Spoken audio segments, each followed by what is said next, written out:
ক্ষণস্থায়ী ক্ষণস্থায়ী ক্ষণস্থায়ী, এটা থাকার জায়গা নয়। এই পৃথিবীতে কেউ থাকতে পারে নাই, না পারছে? এই পৃথিবীতে কেউ থাকতে পারে নাই, ক্ষমতা দিয়াও থাকতে পারে নাই।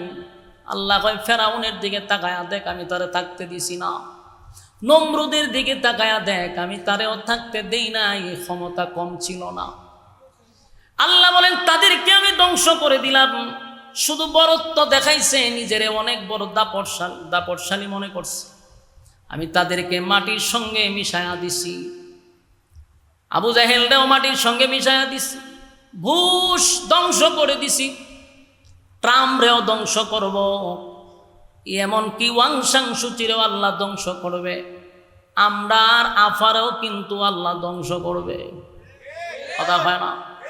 যারা এই জমিনে জুলুম করছে, আল্লাহ কয় আমি কাউরে ছাড়ব না। জুলুম মালিক পছন্দ করে না। এটা শুধু আফা না, আমিও যদি জুলুম করি আল্লাহ আমারও ছাড়বে না। জুলুম আল্লাহ পছন্দ করে না। বান্দারে জুলুম আমি আল্লাহ পছন্দ করি না। আমি বান্দাদেরকে ছাড় দেই বান্দা সংশোধন হওয়ার জন্য। ছাড় পাওয়ার পরে দেখা যায় বান্দা আরো নাফরমানি করে, আরো জুলুম করে। আল্লাহ কয় আমি কিন্তু নাটায় দূরে রাখছি। গুড়ি যখন আকাশে উড়ে, গুড়ি মনে করে আমি তো অনেক দূরে আছি, কিন্তু গুড়ি জানে না মালিকের হাতে আমার নাঠায় লাগানো। টান দিলেই আমি মালিকের কাছে আসতে হবে। তাই আল্লাহ বলে বান্দারে জুলুম বরদাস্ত করতে পারি না। যুবক ভাইরা, দুনিয়া নামক পরীক্ষার হলে প্রত্যেকটা মানুষকে পরীক্ষা দিতেই হবে। দুনিয়া ক্ষণস্থায়ী আর পরকাল চিরস্থায়ী। বলুন, দুনিয়া ক্ষণস্থায়ী, পরকাল চিরস্থায়ী। চিরস্থায়ী পরকালের সময় অনুযায়ী এই ৬০-৭০ বছর মাত্র কয়েক ঘন্টা। কয়েক ঘন্টার জন্য পৃথিবীতে আসছি একটা পরীক্ষা দেওয়ার জন্য। পরীক্ষার হলে পরীক্ষায় যদি ফেল মারি, অস্তিত্ব থাকবে না, উপায় থাকবে না। যদি পরীক্ষায় ফেল মারি, আবার যুবক ভাইরা, বুদ্ধিমান ওই ব্যক্তি, ব্রেইনি ছাত্র, ওইটা প্রশ্ন পাওয়ার পরেই খাতায় লেখা শুরু করছে, কারণ সময় কম। আর কিছু কিছু ছাত্র দেখবেন বৈশা বৈশা গল্প করে, কলমে কামড়ায়। সময় কিন্তু দুজনেরই যাচ্ছে। কেউ লিখে লিখে সময় পার করছে, কেউ গল্প করে পার করছে। সময় কি কারো জন্য থেমে থাকবে? সময় কারো জন্য থেমে থাকে না। তাই আমার একটা আবদার হলো, দুনিয়া নামক পরীক্ষার হলে আসছি, সময় কারো জন্য থেমে নাই। সময় পানির স্রোতের মতো দৌড়তেছে। এই পৃথিবী ক্ষণস্থায়ী ক্ষণস্থায়ী। একদিন মালাকুল মউত আজরাইল আপনি আমার সামনে এসে যাবে। সেদিন বলতে পারবেন না যে আমারে 10টা মিনিট সময় দেন। একটা সেকেন্ডও আপনি আমাকে সময় দেওয়া হবে না। কথা কি বুঝতেছেন? সময় দেওয়া হবে না। আমার যুবক ভাইরা, তাই পরীক্ষা দিতে আসছি। ইমানদার, ইমানের পরীক্ষা হবে। বলুন, কিসের পরীক্ষা? ইমানের পরীক্ষা হবে। এই যুবক ভাইরা, দিলের কান লাগায় শুনি। নিজে যখন ইমানদার দাবি করব, নিজে যখন ইমানদার দাবি করব, নিজে যখন ইমানদার দাবি করব, এটাও লেখা রাখেন ইমানের পরীক্ষা আছে না নাই? আল্লাহ বলেন আমিনু কামা আমানান নাস। এই ঈমান আনবি, তাদের মতো ঈমান আনো। এখানে আমিনু কামা আমানান নাস, কাদের মতো ঈমান আনবো আল্লাহ বইলা দিছে। তাদের মতো তারা কারা?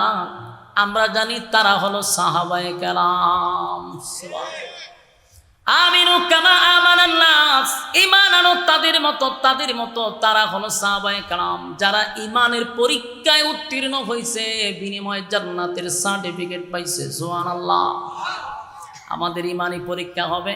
আরেকটা কথাও শুনে রাখেন, পরীক্ষার কিন্তু সাবজেক্ট ভিন্ন ভিন্ন হতে পারে। কাউরে আল্লাহ গরিব বানাইয়া পরীক্ষা করবে, বুঝে নিবা এটাই তোমার সাবজেক্ট। কাউরে আল্লাহ ধনী বানাইয়া পরীক্ষা করবে, বুঝে নিবা এটাই তোমার সাবজেক্ট। কাউরে আল্লাহ মুসিবত দিয়া পরীক্ষা করবে, বুঝে নিবা এটাই তোমার সাবজেক্ট। যুবক ভাইরা, গরিব বানাইয়া পরীক্ষা করে গো, দিন আনে দিন খায়, তার অভাব শেষ হয় না। বুঝতে হবে এটাই তোমার পরীক্ষা, এই হালতেই বলতে হবে আলহামদুলিল্লাহ।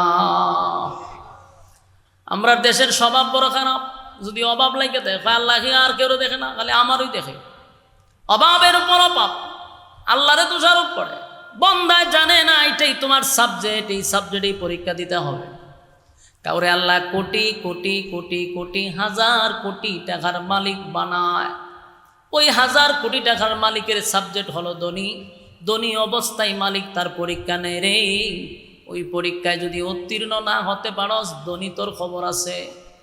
গরিবের বেলায় পরীক্ষা হবে, গরিব তোর খবর আছে। মুসিবত দেয় মাঝে মধ্যে আল্লাহ, মুসিবত দেয়, বড় বড় মুসিবত আসবে, বিপদ একটার পর একটা আসবে। বুঝতে হবে সাবজেক্ট এটাই, আমার উপরে মুসিবত আসবে, মুসিবতের উপরে ধৈর্য ধারণ করতে হবে, ধৈর্য নিয়ে বলতে হবে আল্লাহ যেই অবস্থায় রাখছেন আলহামদুলিল্লাহ, আপনার ফয়সালার উপরে আমি সন্তুষ্ট। আমার যুবক ভাইরা, পরীক্ষা দিতে হবে। ঈমান নামক এই যে দৌলত আমাদের কাছে আছে, যদি দাবি করি আমি ঈমানদার, তাহলে অবশ্যই ঈমানের পরীক্ষা আছে না নাই? সাহাবায়ে কেরাম আমিনু কামা আমানান নাস, আল্লাহ বলেন তাদের মতো ঈমান আনো। তারা ঈমান আনছে পাথরের নিচে, বুকের উপর পাথর রাখছে। প্রচন্ড মরুভূমির বালু, এত গরম এত গরম এত গরম। সৌদি আরবের বালুর মধ্যে যদি আপনি চাউল ডালেন, এটা মুড়ি হয়ে যাবে, এত গরম। এই বালুর মধ্যে সাহাবায়ে কেরামদেরকে শোয়া দিত, উপরে পাথর দিত যাতে লড়াচড়া না করে। বিনিময়ে তাদের কাছে বলা হইতো ঈমান ছেড়ে দে, আমি তোরে আজাদ করে দিব। সাহাবায়ে কেরাম পাথরের নিচে থাইকা বলতো জীবন দিতে পারি, ঈমান দিব না। আমার যুবক ভাইরা, শুধু তাই নয়, কত সাহাবীদেরকে জ্বলন্ত কয়লার মধ্যে শোয়া দিছে গো, চামড়া কষে কষে পড়ে গেছে। বিনিময়ে তারা ঈমান দেয় নাই, আওয়াজ দিয়া বলছে জীবন দিব কিন্তু ঈমান দিব না। বহু সাহাবীদেরকে গরম তৈলের মধ্যে ঢেলে দিছে, যেইভাবে আমরা মাছ বাজি করি, সাহাবীদেরকে তৈলে ঢাইলা দিছে, জীবনটা দিয়া দিছে, কিন্তু ঈমান দেয় নাই। সুবহানাল্লাহ, ঈমান দেয় নাই রে। আর আজকে আমরা 5 টাকার কাছেও ঈমান বিক্রি করি। বাস্তব না বাস্তব? আমরা যেই তালের ঈমানদার, আমাদের বুকের উপরে পাথর দেওয়া লাগবে না, আমাদেরকে গরম তৈলেও ডালা লাগবে না, আমাদের গলায় রশিও লাগানো লাগবে না, কারণ আমরা 5 টাকার কাছেই নিজের ঈমানটা বিক্রি করে দেই। হ্যাঁ, কথা বললেন আপনারা, আমার কথা কি শুনতেছেন? হাত তুলেন, যদি হাত তুলেন, হাত তুলেন। আপনারা লক্ষণ খুব খারাপ দেখতেছে, আমি হাত তুলেন একেবারে ডাড়া করে আমরা তুলেন, বলেন মোনাজাত পর্যন্ত, লড়াচড়া নাই। আমরা মোনাজাত দিয়ে যাবো ইনশাআল্লাহ। হাত তুললে কোন ইনশাআল্লাহ, লক্ষণ খারাপ তো এরা। হাত তুলে বলে আমরা মোনাজাতের আগে যাওয়া যাবি নাই ইনশাআল্লাহ। এখন মাইনকার সিবাত ফলাইছি না, উঠবেন ওয়াদা বরখেলাপ। আর ওয়াদা বরখেলাপ হলো মুনাফিকের খাসলত। বলুন কিসের খাসলত? তখন যদি কেউ উঠে আপনারা স্লোগান দিবেন, কে যায় রে? মুনাফিক যায়। এই ইজ্জত থাকবো নি? কথা হয় না। ওখান যদি ইজ্জত বাঁচাইতে চান তাহলে বয়ে তেমন লাগবো তো। আর যদি ওখান বলো জোর আমার ইজ্জতই নেই, আমি একটা বেজ্জিতে লোক, তেমন জানবে না করে ইজ্জত বেজ্জিতে লোক, এখানে তাহার দরকার নাই। লড়াচড়া আছে, লড়াচড়া মনোযোগ দিয়ে শুনেন। আমরা কি তৈলের মধ্যে বাজি করান লাগবো, বুকে ভাত্তর দেওয়ান লাগবো? আমরা 5 টাকার কাছে ঈমান বিক্রি করি। খবর এটা কিভাবে সম্ভব? বুঝুন, এটা বাস্তব। এখন আইছে নির্বাচনের মৌসুম। কিসের মৌসুম? ধুমধারাক্কা নির্বাচনের মৌসুম চলতেছে। বহু নেতা দেখবেন মাশাআল্লাহ এখন মাথার টুপি লাগাইব, কথা কয় না? সারা জীবন টুপির বিরুদ্ধে, কিন্তু অহন টুপি লাগায়, পাঞ্জাবিও লাগায়, লাগাইয়া পুরা মৌলবি সালামাল কি দেয় সবাই রে। আয়া ওয়াজও আয়াছেরা মন চাই ওয়াজও করে। ওরে বাপরে বাপ, বাপরে বাপ, চতুর্দিক দিয়ে এখন খালি মৌলবি। সারা জীবন না টুপিদারের বিরুদ্ধে কথা বলে, তো ইলেকশনের মৌসুম আইলে এরা মাথার টুপি দালায়। প্রত্যেকটা নেতার মাথা দেখবেন টুপি আছে, পাঞ্জাবি লাগায়, লাগায় সালামাল কি দেয়। তো দেখবেন বর্তমান গ্রামগঞ্জে শহরে কোন যেখানেই কোন শাসটলগুলো এখন তাকে রমরমাট ঝমঝমাট। বাস্তব না বাস্তব? শাস্ত্রলে গিয়া দেখবেন একটা চেয়ারও খালি নাই। এটা সংসদ ভবনের মতো। মাননীয় স্পিকার হলেন যিনি কেশবাস্কর সামনে বসে থাকেন, উনি হলেন স্পিকার। আর সবাই সংসদ সদস্য। এখানে বৈশা গল্প আড্ডা চলতেছে, আর মাঝে মধ্যে নেতারা ঢুকে সালাম আলকি দেয়। সালাম দেওয়ার পরে কয় আপনারা কি চাটা খাইছেন? না খাইছি না। তো সবাই রং সামার দুমসে রং চা দেয়, ইচ্ছা মতো রং চা খায়। খাওয়ার পরে কয় বুটটা কারে দিবেন? রং চা দিয়ে খাওয়াইছেন আপনি, বুট আপনাকেই দিতে হবে।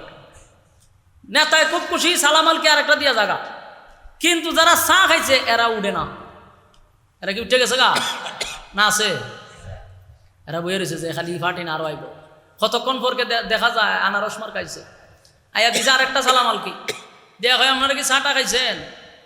আর বুট টুট কারে দিবেন সিদ্ধান্ত হয়েছে না? না কোনো সিদ্ধান্ত হয়েছে না। তা আগে যে দিলাইলে আরেকবারে সিদ্ধান্ত বলে হয়েছে না। হ্যাঁ বেটা হইতে খাওয়া জনমের খাওয়া নি খাওয়া, দুধ চা খাওয়াইছে, দুধ চা। অহন বুট কারে দিবেন? সব বনাস দুধ চা দিয়ে আপনি খাওয়াইছেন, বুট তো আপনারা দিতে হইব। নেতায় খুব খুশি, সালাম আলকি দিয়া নেতায় গেছে গা। কিন্তু এই পাবলিক কখনো উঠে না। ঠেঙ্গের উপরে ঠেং লড়ায়। কতক্ষণ পরাইছে গুরু মার্কা, গুরু মার্কায় সালাম আলকি দিয়া সেরে কয় আপনারা কি কিছু খাইছেন টাইছেন? বেশি বালা জিনিস এখনো ফেটে পড়ছে না। হয়তো কফি মার, কফি খাওয়ানোর পরে জায়গায় বুট কারে দিবেন? কয়েকজন হারিয়ে গেছে সব বনাস। সারা জীবন রং সার কাপড় আনছি, এখন তো কফি খাইছি। বুট আপনারই দেওয়ান লাগবে, বুট আপনারই দেওয়া লাগবে। বলুন তো দেখি বুট কয়টা? ওই আইসি বাস করতাম গুরুস্থান আমার বেনালাম। বুট কয়টা দিছে? কয়জন? ইমান আছে না গেছে? কি ফাত্তর দেওয়ান লাগবে বুক? না 5 টাকার কাছে দেয়? সার কাছে ইমান বিক্রি করে লাই। হাই রে মুসলমানের ঘরের মুসলমান, তোর বুক ফাত্তর দেওয়ান লাগবো নি? তো রং চা একটা মাল লই, তোর ইমান লইয়া যাওয়ান যায়। কি থালের ইমানদার চিন্তা করছে। দেশে একটা শুরু হয়েছে এখন নির্বাচনের মৌসুম। 5 টাকার কাছে ইমান বিক্রি করবেন না। আর ওয়াদাই একজনটা যদি কোন বলে বুট দিমু তো হেরে দিবেন, আপনি কেন হেরে কইবেন, হেরে কইবেন, হেরে কইবেন? এই ফাঁস মুখী কেন হয়েছে? তো মুনাফিক, মুনাফিকের পরিচয় দিলেন, ইমান বিক্রি করলেন। আল্লাহ হেফাজত করুক, আমিন। আগামীর নির্বাচন আমরা যদি চাই, টুফিওয়ালাদের নির্বাচন হবে ইনশাআল্লাহ।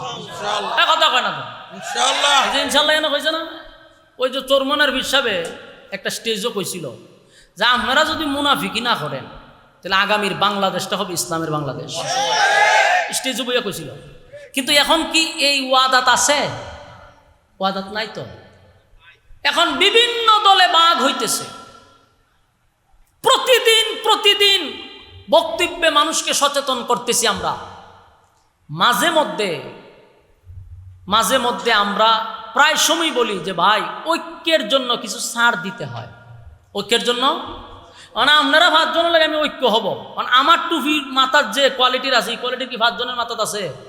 একজনের নেশা, একজনের উষা, একজনের ডিলা। ওখানে আমি ঐক্য করতে গেলে আমার টুপির ভাই ছেলে চলবো যে এই ভাষটা আমার টুপি পড়ছে না, সাথে মিল না, যা। এটা কি ঐক্য হওয়া সম্ভব? ঐক্য হইতে গেলে কেউ 5 হাত লম্বা টুপি থাকতে পারে, কেউ সুকা টুপি থাকতে পারে, কেউ নেশা টুপি থাকতে পারে, কিন্তু আমার ঐক্যের স্বার্থে আমাকে ছাড় দিতেই হবে। কিন্তু আল্লাহ, আমরা এমন এক জাতি, আমরা মধ্যে ছাড় নাই। আপনি কারো পক্ষে হইলেন, যদি হের পক্ষে হন তাহলে আপনারা বাহ দিতে দিতে আসমান উড়াইব। আর কোন অ্যাঙ্গেলে যদি তার বিরুদ্ধে একটু বলেন তে আপনারা আবার আসমান থেকে 7 তবক জমিনের নিচে দাফন করে লাইব। এটা না হলে বাংলাদেশ, এটা না। সম্প্রতি আপনারা জানেন আমার ফেসবুক পেজ আছে, ভেরিফাই ফেসবুক।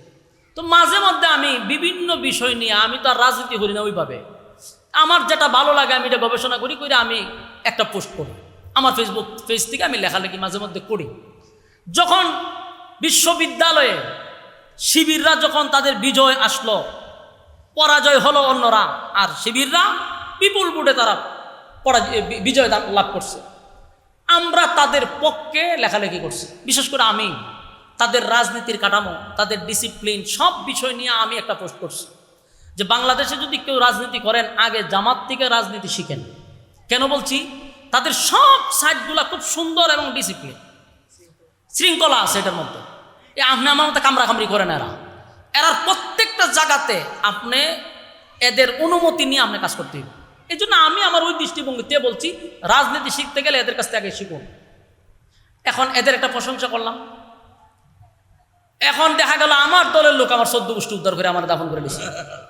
ওরে বাইরে, তুই তো বুঝতি আমার লেখার মর্ম তো বুঝতেই, তোরা কে কইছে রাজনীতি করতি? তুই কোন দৃষ্টিভঙ্গির থেকে আমি লেখালেখি করছি? তোর যদি এতটুকু বুঝার জ্ঞান না থাকে তুই রাজনীতি করা লাগবে না, তুই ফুটপাতে গিয়া চা বিক্রি কর। তোরা কে কইছে রাজনীতি করতি? লেখার মর্ম বুঝতে হবে যে কোন অ্যাঙ্গেলতে লেখছে, কেন লেখছে, আমি পুরাটা পড়ি, তারপর আমার বিবেকের কাছে প্রশ্ন করি লেখার ধরন কোন দিকে গেছে। না আপনারে 7 তবক জমিনে নিচে দাফন করে লিখছে, আমার দলের লোকে দাফন করে লিখবো কেন অন্য দুঃখের লোক? আচ্ছা গেল এটা। গতকালকে আমার ফেসবুক পেজ থেকে আমি একটা পোস্ট করছি বিএনপির ভারপ্রাপ্ত চেয়ারম্যান তারেক রহমানকে নিয়ে। কেন পোস্ট করছি বোঝার চেষ্টা করেন। আমি প্রোগ্রাম করে আসার সময় ওনার একটা বক্তব্য শুনছি বিবিসি নিউজে। আগাগোড়া পুরোটা শোনার পরে আমার যেই জিনিসটা সবচেয়ে ভালো লাগছে, যার কারণে ওনার প্রশংসা আমি করছি। এখন ওনার প্রশংসা করছি কি ওনার দলের লোক, আমি কথা হয় না। প্রশংসা কেন করছি? প্রত্যেকটা মানুষের একটা ভালো দিক আছে, সব মানুষের খারাপ না, কিছু কিছু মানুষের ভালো দিক আছে না নাই? আওয়ামী লীগ তো ফ্যাসিস্ট, সবচেয়ে খারাপ দল, কিন্তু আওয়ামী লীগের মধ্যে কি সব খারাপ ছিল? কিছু ভালো লোক ছিল না? আপনি কি অস্বীকার করতে পারবেন? বিএনপির আমরা সবাই কই এটা সাদাবাজি করে, দুর্নীতি করে, অনেক কিছু গালাগালি করি, বিএনপির মধ্যে কি ভালো লোক নাই? সাদাবাজি খালি বিএনপির মধ্যেই হয়? এনসিবি তো সবচেয়ে জনপ্রিয় সবার কাছে, এনসিবির মধ্যে কি সাদাবাজি নাই?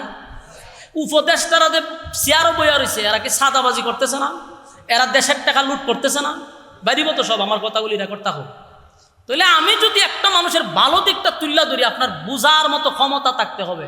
ছবি দেখতেই আমার 14 গোষ্ঠী উদ্ধার করা শুরু করছে, দালাল দালাল দালাল দালাল। তোরে কেটা বলছে ফেসবুক চালাইতি, তুই সারাদিন টিকটকও তাকস, সারাদিন আখাম পুখাম দেখস, এটা তুই তাক। তোরে কেটা কইছি এই সমস্ত লেখালেখি পড়তি, যাই লেখা পড়ার পরে তোর বুঝ নাই, তোর কইছে লেখালেখি পড়তি, আয়াল দালাল দালাল শুরু করে দিচ্ছে। যা, আমি একটা দল করি জানেন, আমি আরেক দলের প্রশংসা করলে বুঝতে হবে এখানে কোনো একটা অ্যাঙ্গেল থেকে, কোন দৃষ্টিভঙ্গির থেকে, এটা বুঝতে হবে না? উনি এখানে যে জিনিসটা তুলে ধরছে সেটা হলো এই যে আমরা বলি ওনার নেতা, ওনার যে দলের যে কর্মীরা তাকে বানায়া দিছে বিপ্লবের মাস্টার মাইন্ড। দেখছেন না স্লোগান দেয় তারেক রহমান, আপনি জানেন কি বিপ্লবে কিতা 5ই আগস্টের নেতা আপনি অথবা মাস্টার মাইন্ড আপনি, বলেন এরকম স্লোগান। তো গতকালকে উনার কথা শুনে যখন ওনাকে সাংবাদিকরা প্রশ্ন করতেছে যে আপনি কি 5ই আগস্টের বিপ্লবের কি কোনো মাস্টার মাইন্ড ছিলেন, উনি বলছেন যে না, সারা বাংলাদেশের জনতাই ছিল এটার মাস্টার মাইন্ড, আমি মাস্টার মাইন্ড ছিলাম। এবং কারা কারা এটার মধ্যে অংশগ্রহণ করছে, এর মধ্যে একটা হলো মাদ্রাসার ছাত্রদের কথা বলছে। আমার এই জায়গাটা ভালো লাগছে। কেন ভালো লাগছে? এখন যতগুলো উপদেষ্টা বসছে, যতগুলো রাজনীতিবিদ আছে, সবাই যার যার ক্রেডিট নিয়ে চলে, কিন্তু কোনো আলেমদের ব্যাপারে তারা বক্তব্য দেয় না। আলেমরা যে রক্ত দিল, উলামায়ে কেরাম যে শাহাদাত বরণ করলো 5ই আগস্টে, এই কথাগুলি তারা সোশ্যাল মিডিয়ার সামনে বলতেই রাজি না, আলেমদেরকে সব সময় মাইনাস করে। আমার কাছে এই জিনিসটা ভালো লাগছে, যেটাই হোক একটা দলের সর্বোচ্চ নেতা, উনি যেহেতু বলছে মাদ্রাসার ছাত্ররা জড়িত ছিল, এই কথাটা আমার ভালো লাগছে, তাই আমি লিখছি। উনার কথাগুলি আমার কাছে ভালো লাগছে। উনি একজন রাজনীতিবিদ হিসাবে যে কথাগুলি তুলছে সুন্দর সাবলীল ভাষায়, সব কথাগুলি তুলে ধরছে। কিছু মাথা মোড়া আছে, একেবারে নিম্ন শ্রেণীর কিছু লোক আছে, এখানে এসে আমার দালাল হইয়া আমার 14 গোষ্ঠী উদ্ধার করে দিচ্ছে। কথা বুঝতেছে? ওই ব্যারিস্টার সুমন ছিল আমাদের সোনারঘাট মাতবপুরের এমপি, নাম শুনছেন না? এমপি হওয়ার আরো 3 বছর আগ থেকে তার সাথে আমার একটা সুসম্পর্ক ছিল এলাকা হিসাবে। আমার বাড়িতে তার বাড়ি খুব কাছে, আমার সাথে সুসম্পর্ক, যে আমার সম্মান করতো, ভালোবাসতো। উনি আমার ওয়াজেরও বক্ত ছিল এবং আমার গজল আজানগুলি উনি শুনতো। এই কারণে এক মাহফিলে গেছিলাম, পরে উনি আমার সাথে এমন সম্পর্ক হয় এমপি হওয়ার 3 বছর আগ থেকে। পরে হইল উনি এমপি। এখন সম্পর্ক যে 3 বছর আগে সেটা কি বাদ দেওয়া সম্ভব? এমপি তো হচ্ছে ফোরেন। তখন ওনার সাথে সম্পর্ক, উনি আমার ফোন টোন দেয়, ভালো মোড়া জিগায়। উনি এমপি হওয়ার পরে যে প্লাস পয়েন্টটা ছিল, আমার মাদ্রাসার মাহফিল এর আগের এমপি থাকতে মাহফিল করতে দিছেন আমার, বহু যুদ্ধ করে সংগ্রাম করে আমার মাহফিলটা করতে হয়েছে। আর এমপি যখন সুমন হলো তখন কইল ওদের কোনো অনুমতি লাগতো না, মাহফিল করেন, কেটা বাধা দেয় আমার জানাইবেন। তা আমি লোকের দালালি করতাম না, তো তোর দালালি করতাম? এটা কি দালালি হয়ে গেছে? এটা তো দিনের দালালি নয়। সে আমার আগের থেকে তার সম্পর্ক, এখন আমার দালাল বানিয়েছে, সুমনের দালাল। আমার মাহফিল করতে দিল না আগের আওয়ামী লীগ এমপি মন্ত্রী, সে এমপি হওয়ার পরে বলছে কোনো অনুমতি নাই মাহফিল করান, কেউ বাধা দিলে আমারে বলবেন আপনি। তা আমি তার গান গাইব না কি তোর গান গাইব রে? আমি হয়েছে দালাল।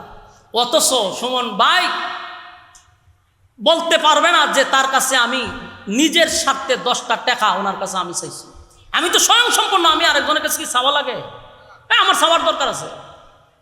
যেই পরিমাণ ইজ্জত আর সম্মান আপনারা দেন এর চেয়ে বেশি সম্মান আর কি লাগে?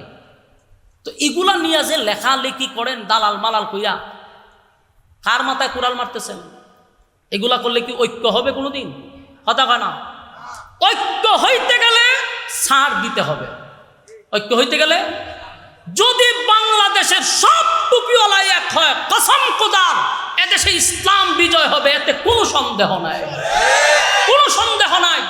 যদি আমি আপনার মন ঠিক থাকে, মুখে বললাম একটা, অন্তরে আর একটা, কোনোদিন ইসলাম বিজয় হবে না। আমি আশরাফি 1 মাস ধরে ঐক্যের গান গাইতেছি, আর আমারে বানাই দিছে এখন বিএনপির দালাল। এদের কি পরিমাণ নিম্ন মন মানসিকতা চিন্তা করছেন? কতটুক নিম্ন মন মানসিকতা, আর কত কম শ্রেণীর মানুষ, নিম্ন শ্রেণীর মানুষ হলে একজন আলেমকে যে কোনো দলের দালাল বানাই দিতে পারে। আল্লাহ আমাদেরকে সমস্ত হিংসার থেকে হেফাজত করুক। আমার যুবক ভাইরা, আমরার পিছনে কারো পা চাটতে হবে না, ওই দলের নেতারা আমাদের পা চাটতে বাধ্য হবে। মানে এদেশে 96% মুসলমান, এই দেশের মানুষ আলেমদেরকে সম্মান করে, ইমামদেরকে ইজ্জত করে। ইমামরা যদি ডাক দেয়, একটা মহল্লা একত্রিত হয়ে যায়, একটা ইসলামিক নেতা যদি ডাক দেয়, গোটা ডাহাশকর অচল হয়ে যায়। সেখানে অন্য দলের ফাঁসাটার আমাদের কি দরকার? কিন্তু আমরা তো ইয়া করতে পারি না, যে টুপি লইয়া গোতাগতি, পাঞ্জাবি লইয়া গোতাগতি হয়, আর গলা কাটা না কেড়ে, এর কলার ওলা কেড়ে, এ লেগে যাবে দরবার। আল্লাহ আমাদের এই সমস্ত হিংসার থেকে হেফাজত করুক। আমার যুবক ভাইরা, ইসলামের ক্ষেত্রে, দিনের ক্ষেত্রে যদি আমি আপনি স্যাক্রিফাইস না করি, তাহলে আমাদের অবস্থা হবে মারাত্মক। মুসলমানদের আজকে অধপতন এর একটাই কারণ হলো ঐক্য থেকে দূরে সরে যাওয়া। মুসলমান আজকে মার খাইতেছে কেন জানেন? শুধুমাত্র ঐক্য না থাকার কারণে। আজকে 85% সম্পদ এখনো মুসলমানের হাতে, কিন্তু গোটা বিশ্বে মুসলমান মার খায়, মুসলমানরা একত্রিত হতে পারে না। ইরানরে মারলে সৌদি আরব ভেবে হাসে, হ্যাঁ? মুসলিম দেশ একজনে মারতেছে, এরা অস্ত্র দেয় কেন? সব মুসলিম রাষ্ট্র যদি এক হইতো, আমেরিকার বাপের ক্ষমতা আছে যে মুসলমানের উপর আক্রমণ করত, গাজাকে ধ্বংস করার সাহস থাকতো? যদি মুসলমানরা মুনাফিকি না করতো, এই আরব দেশগুলো যদি মুনাফিকি না করতো, তাহলে ইসরায়েলের একটা মা বোনও, ফিলিস্তিনের একটা মা বোনও আজকে এই বাংলাদেশ, এই পৃথিবীর থেকে তারা চলে যেতে পারতো না, রক্তাক্ত হইতো না, দর্শিত হইতো না, লাঞ্ছিত হইতো না, অপমানিত হইতো না, শুধু আমাদের মুনাফিকের কারণে। আল্লাহ আমাদের এই মুনাফিকিতে হেফাজত করো। আব্দুল্লাহ ইবনে সাবা পৃথিবীর সর্বপ্রথম মুসলমানদের ঐক্যের মধ্যে ফাটল ধরেছিল। আব্দুল্লাহ ইবনে সাবা মুসলমানের লেবাস নিয়া, সে ছিল ইহুদি কিন্তু লেবাসটা ছিল মুসলমানের। এই উসমান রাদিয়াল্লাহু তাআলা আনহুর খেলাফতের জিন্দেগির একটু পড়বেন, তাহলে ভাইবেন যে মুসলমানের ফাটল কখন থেকে শুরু হয়েছিল। উসমানের খেলাফত থেকে যে মুসলমানের ঐক্য নষ্ট হয়েছে, আজকে পর্যন্ত মুসলমানদের মধ্যে আর ঐক্য হয় নাই। এর আগে মুসলমানরা গোটা পৃথিবী শাসন করছে, হযরত উমরের আঙ্গুলের ইশারায় অর্ধ পৃথিবী পরিচালিত হইত। কিন্তু উসমানের সময় 12 বছর শাসন করার পরে এই আব্দুল্লাহ ইবনে সাবা ইহুদি মুসলমানের বেশ দুইরা আইসা মুসলমানদের ঐক্য নষ্ট করছে। আজ ঐক্য হইল না, কাইলে ঐক্য হইল। যেদিন মুসলমানরা ঐক্য হবে, কসম খোদা এই জমিনে কালেমার পতাকা উড়বে, এতে কোনো সন্দেহ নাই। ঐক্য হইতে রাজি আছেন ইনশাআল্লাহ? হ্যাঁ, কথা হয় না? আমরা যদি ঐক্য হই, বাংলাদেশে আর কেউরে গণার আমরা দরকার নাই, শুধু আমরা ঐক্য হয়ে গেলে। কিন্তু এখন তো বলছে ঠিক মাহফিলের পরে শেষ। বাস্তব না বাস্তব? আল্লাহ রাব্বুল আলামিন বলেন, আমিনু কামা আমানান নাস, আমিনু কামা আমানান নাস, তোমরা ঈমান আনো তাদের মতো যারা ঈমান আনছে। তারা হলো সাহাবায়ে কেরাম। আমার যুবক ভাইয়েরা, ঈমানের পরীক্ষা দিতে গিয়া তারা তৈলের মধ্যে পর্যন্ত চলে গেছে, জ্বলন্ত কয়লার মধ্যে তারা চলে গেছে, বুকের উপর পাথর রাখছে, ঈমান ছাড়ে নাই। আর আমরা আজকে শ্বাস লেগে বিক্রি হয়ে যায়। এই জন্য আমি বলছি, রব্বে কারিম বলেন, বান্দারে শর্ত তো দিলাম মাত্র 2টা, এর মধ্যে একটাই হলো ঈমান, আর একটা হলো নেক আমল। ঈমানটা লইয়া যদি কবরে আসস, নেক আমল লইয়া যদি কবরে আসস, ওয়াদা দিলাম জান্নাতুল ফিরদাউস আমি তোদেরকে দিয়া দিব, সুবহানাল্লাহ। কিন্তু ঈমান নামক পরীক্ষা দিতে হবে, ঈমান নামক পরীক্ষা দিতে হবে। সুমাইয়া রাদিয়াল্লাহু তাআলা একজন মহিলা হইয়া ঈমানের পরীক্ষা দিছে। ফেরাউনের বউ আসিয়া ঈমানের পরীক্ষা দিছে। আমার যুবক ভাইয়েরা, ঈমানের পরীক্ষায় তারা উত্তীর্ণ হইছে। আসিয়া ছিল ফেরাউনের বউ, কালেমা পড়ার কারণে মুসা পয়গম্বরকে পয়গম্বর মানল, একত্ববাদী খোদার উপরে ঈমান আনল। ফেরাউন আসিয়ারে পর্যন্ত পেরাক মারল। পেরাক বুঝুননি? আসিয়ারে, ফেরাউন ছিল দেশের বাদশা, বাদশার বউ ছিল আসিয়া। সেই আসিয়া ঈমানের জন্য পরীক্ষা দিছে, হাজার হাজার মানুষের সামনে আসিয়ারে উলঙ্গ করছে। নাউজুবিল্লাহ। আমার যুবক ভাইরা, দিলের কান লাগায় শুনি, একটা মহিলা, পৃথিবীর 4 জন মহিলা আছে শ্রেষ্ঠ। পৃথিবীর 4 জন মহিলা হলো শ্রেষ্ঠ। এর মধ্যে একজন হলো আসিয়া, ফেরাউনের বউ, কাফেরের বউ হইয়া পৃথিবীর 4 জন মহিলার মধ্যে একজন মহিলা। সেই আসিয়া ঈমানের পরীক্ষা দিছে রে।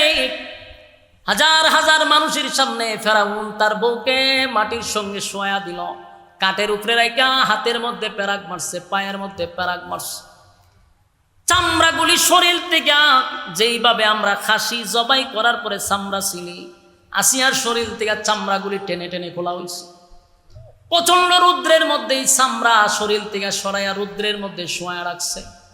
আসিয়া আসমানের দিকে তাকায় বলে, মালিক, আমার ইজ্জত বিসর্জন দিছি, আমার কোনো দুঃখ নাই গো, কিন্তু জান্নাতের ভিতরে আপনি আমার একটু আশ্রয় দিবেন আল্লাহ।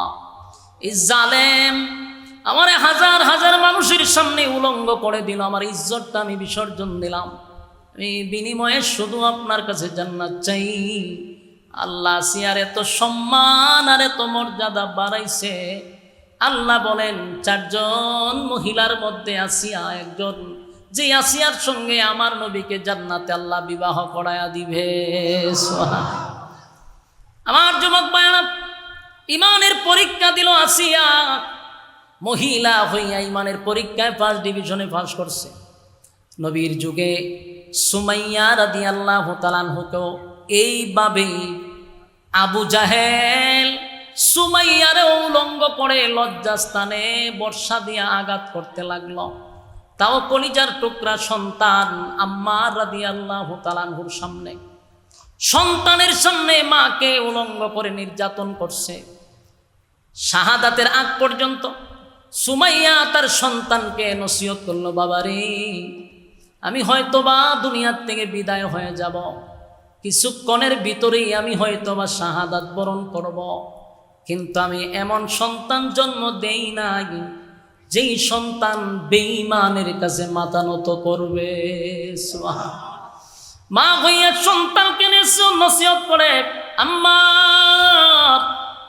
যত মুসিবত আসুক না কেন, সাবধান বাবা, ঈমান ছাড়বি না, ঈমান ছাড়বি না। এই দুনিয়া হলো ক্ষণস্থায়ী, ক্ষণস্থায়ী দুনিয়ার জন্য চিরস্থায়ী জান্নাত হারাইতে পারস না। সন্তানের সামনে মাকে উলঙ্গ করে হত্যা করলো, সুমাইয়া শাহাদাত বরণ করলো, কিন্তু ঈমানটা দেয় নাই। সুবহানাল্লাহ। আমার যুবক ভাইরা, ঈমানের এত দাম, ঈমানের এত দাম, এত দাম, এত দাম, ঈমানের এত দাম। বহু সাহাবীরা নির্যাতনের শিকার হইছে, নির্যাতনের স্টিম রুলার চাপায়া দিছে। সাহাবায়ে কেরামরা নবীর কাছে আবদার করতে লাগলো, পয়গম্বর, নির্যাতন আর সহ্য করতে পারি না, এত নির্যাতন, এত নির্যাতন, আপনি আল্লাহর কাছে বলেন না আসমান থেকে যেন আমাদের জন্য সাহায্য পাঠায়। পয়গম্বর নির্যাতন দেখে চোখের পানি ছেড়ে দিয়া বলে, সাহাবীরা রে, এই হালতেই যদি তোরা শাহাদাত বরণ করস, আমি নবী তোদেরকে ওয়াদা দিলাম, আল্লাহর তরি জান্নাত তোদের জন্য ওয়াজিব। আমার যুবক ভাইরা, এই জন্য আল্লাহ বলেন, ইন্নাল্লাযীনা আমানু, তোমরা যদি ঈমান আনো, এরপর আল্লাহ বলেন ওয়ামিলুস সলিহাত, তোমরা যদি নেক আমল করো। বলুন এরপরের ধাপ কি? কথা কয় না, নেক আমল। ঈমানের পরে কি? নেক আমল। এখন আমরা রে আল্লাহ বলছেন ঈমানের পরে তোমরা নেক আমল করো। এই যে ওয়াজ মাহফিলে বসছেন, প্রচন্ড গরমের মধ্যে আপনারা বসে আছেন মৌমাছির মতো, বাজার ঘাট বাদ দিয়া, আরামের বিছানা ছেড়ে দিয়া নরমাল বিছানার মধ্যে বসে আছেন। এটাও নেক আমল, নেক আমল। এই নেক আমলের বিনিময়ে আল্লাহ ফেরদাউস দান করবে। সুবহানাল্লাহ আছে। আমার যুবক ভাইয়ের আল্লাহ বলেন আমি তোদেরকে বানাইছি শুধুমাত্র কেবলমাত্র আমার গোলামির জন্য, গোলামির জন্য, গোলামির জন্য। বান্দারে, আসমান জমিন সূর্য চন্দ্র গ্রহ নক্ষত্র পাহাড় পর্বত সাগর নদী নালা খাল বিল কীট পতঙ্গ যা দেখি যা আমরা দেখি না, সব সৃষ্টি জগৎ আমার আল্লাহ বানাইছে বান্দা তোর গোলামির জন্য। সুবহানাল্লাহ। জবান বন্ধ রাখবেন না, আল্লাহু আকবার। সমগ্র সৃষ্টি জগৎ আমাদেরই গোলামি করে, কিন্তু শর্ত আল্লাহ বলছেন বান্দা তুই শুধু আমার গোলামি করবি। তুই আমার গোলামি করবি, আমারে সেজদা দিবি, আ জায়গায় বে জায়গায় সেজদা দিবি না, আ জায়গায় বে জায়গায় চাইবি না। যদি চাইতে হয় আমার কাছে চাইবি, মাথা যদি নত করতে হয় আমার কাছে করবি। তামাম পৃথিবীর মাখলুকাত বান্দা তোর গোলামি করতে বাধ্য। সূর্য এই পৃথিবীর থেকে 13 লক্ষ গুণ বড়, 13 লক্ষ গুণ বড়, 9 কোটি 30 লক্ষ মাইল উপরে সূর্যটা। এত বড় সূর্য বান্দা তোর গোলামি করে, তোর গোলামি করে। বান্দারে, সাগর নদী নালা খাল বিল তোর গোলামি করে, তুই শুধু গোলামি করবি আমার। কারণ আমি তোরে অনর্থক বানাই নাই, অকারণে বানাই নাই বান্দা, নিজ প্রয়োজনে বানাই নাই, খাওয়ার জন্য বানাই নাই, ঘুমানোর জন্য বানাই নাই। আফা হাসিবতুম আন্নামা খালাকনাকুম আবাসান ওয়া আন্নাকুম ইলাইনা লা তুরজাউন। আল্লাহ বলেন অনর্থক বানাই নাই বাংলা, শুধুমাত্র কেবলমাত্র আমা খালাকাতুল জিন্না ওয়াল ইনসা ইল্লা লিয়াবুদুন। মানব দানব দুইটা জাতিরে বানাইছি শুধুমাত্র কেবলমাত্র আমি আল্লাহর গোলামির জন্য, আমি আল্লাহর গোলামির জন্য। গোলামি যদি না করস, আমি আল্লাহ ওয়াদা দিলাম ইন্না জাহান্নামা কানাত মিরসাদা, নিশ্চয়ই জাহান্নাম তোদের জন্য ওত পেতে বসা, লিত্তাগিনা মাআবা, এই সীমা লঙ্ঘনকারীদের জন্য, সীমা লঙ্ঘনকারীদের জন্য। সীমা লঙ্ঘন কারা করলো? আল্লাহর দেওয়া নিয়ামত খাই আল্লাহর নাফরমানি যারা করলো। যেমনে মনে চায় বান্দা তুই এমনে চলস, আমি আল্লাহ না তোরে কিছু নিয়ম কারণ দেখায়া দিলাম, লাগাম ছাড়া চলতেছস, যেমনে মনে চাই এমনি চলস। উলামায়ে কেরাম মিম্বরে বৈশা তোদেরকে নসিহত করে, কানে ঢুকে না। ওয়াজ মাহফিলে এত ওয়াজ করে জান্নাত জাহান্নামের বয়ান করে, তোরা শুনস না।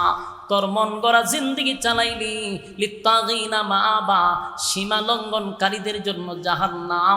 এই জাহান্নামে যদি আল্লাহ একবার ঢোকায় রে, উপায় থাকবে না, উপায় থাকবে না, উপায় থাকবে না। আমার যুবক ভাইরা, এই জাহান্নামের ভিতরে ঢুকলে উপায় নাই। দুনিয়ার কোনো আগুন সহ্য করার ক্ষমতা আমাদের নাই রে। একটা মোমবাতির আগুনে মাথা, আঙ্গুলের মাথা রাখা যায় না। সেই জাহান্নামের ভিতরে ভয়াবহ আগুনের মধ্যে আমাদেরকে ঢুকানো হবে। আল্লাহ বলেন লাবিসিনা ফিহা আহকাবা, যুগের পর যুগ, যুগের পর যুগ সেখানে তোমরা অবস্থান করতে হবে। দুনিয়ার কোনো কারাগারে গেলে ছোট ভাই বড় ভাই, পাতি নেতা বড় নেতা আছে, যে কোনোভাবে লগইন করে বাহির হওয়া যায়, কিন্তু জাহান্নামে বন্দী হলে বাহির করার মতো কেউ নাই। কেউ আল্লাহর সামনে দাঁড়াইয়া, আল্লাহর সামনে দাঁড়াইয়া কথা বলার সাহস নাই গো। আদম থেকে নিয়া ঈসা রূহুল্লাহ পর্যন্ত সবাই তো ছিল নবী রাসূল পয়গম্বর। এত বড় বড় পয়গম্বর ইব্রাহিম খলিলুল্লাহ, যিনি আল্লাহর বন্ধু ছিল, ইব্রাহিম নবীর ক্ষমতা নাই আল্লাহর সামনে দাঁড়ায় কথা বলার। মুসা কালিমুল্লাহ, যিনি আল্লাহর সঙ্গে কথা বলে, সেই মুসা নবীরও সেদিন আল্লাহর সামনে কথা বলার সাহস নাই। ঈসা পয়গম্বর জিন্দা, হাজার হাজার বছর পুরাতন কবর থেকে মৃত মানুষকে জিন্দা করতো আল্লাহর হুকুমে, আল্লাহর সঙ্গে সম্পর্ক। এই ঈসা নবীও আল্লাহর সামনে দাঁড়ায় কথা বলতে পারে না, নূহ পয়গম্বর কথা বলতে পারে না। সেদিন আমার নবীও কথা বলবে শুধু উম্মতের জন্য। আল্লাহ বলবে, বন্ধু ওয়ালা সাউফা ইউতিকা রাব্বুকা ফাতারদা, আমি আপনাকে খুশি করব, খুশি করব, খুশি করব। পয়গম্বর বলবেন, মালিক আপনি আমারে খুশি করবেন, কিভাবে করবেন? আমার একটা উম্মত যদি জাহান্নামে থাকে, আমি নবীরে আপনি খুশি করতে পারবেন না। একটা জবান বন্ধ রাখবেন না, আল্লাহু আকবার। আরো জোরে বলেন আল্লাহু আকবার। এই ইমানের আওয়াজ দিয়ে বলেন আল্লাহু আকবার। আমার নবীরে তো পাওয়ার, এই পাওয়ার শুধু আল্লাহর পক্ষ থেকে পয়গম্বরকে দেওয়া হবে রে। কোনো আদম থেকে ঈসা নবীরে এই অনুমতি দেওয়া হবে না। শুধুমাত্র কেবলমাত্র আমার নবীকে স্পেশাল একটা পাওয়ার দিবে, বন্ধু আপনারে আমি খুশি করব। যতক্ষণ না পর্যন্ত আপনি খুশি না হবেন, আমি আপনাকে দিতেই থাকবো, দিতেই থাকবো, দিতেই থাকবো। জোরে কোন সুবহান।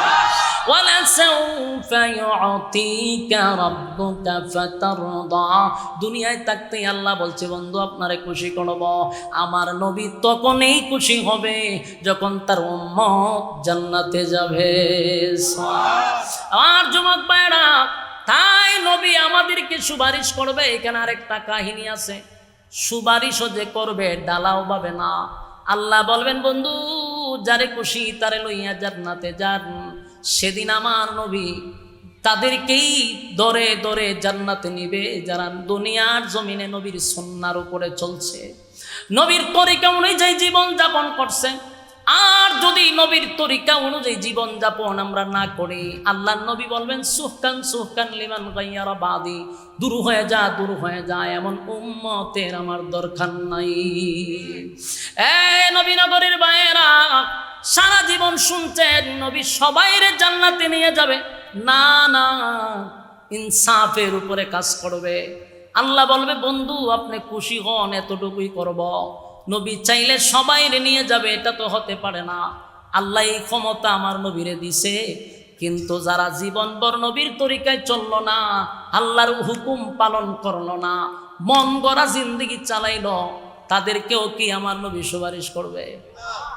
যারা নবীর তরিকায় জীবন যাপন করছে, নবীর সুন্নাহ অনুযায়ী জীবন যাপন করছে, আল্লাহর হুকুম মানছে, হক হালাল মাইনা চলছে, গুনার কারণে শাস্তিযোগ্য সে জাহান্নামে গিয়ে ঢুকছে, সেখান থেকে আপনি আমার নবী মালিকের কাছে ছায়া সুপারিশ করে আপনি আমার জান্নাতে ঢুকাবে। কিন্তু বাইরে সারা জীবন মন গড়া জিন্দেগি চালাইলেন, নবীর সুন্নাহ অনুযায়ী জীবন যাপন করলেন না। আল্লাহ নবীর কাছে রিপোর্ট আসবে, উম্মতের রিপোর্ট নবীর কাছে দেওয়া হবে।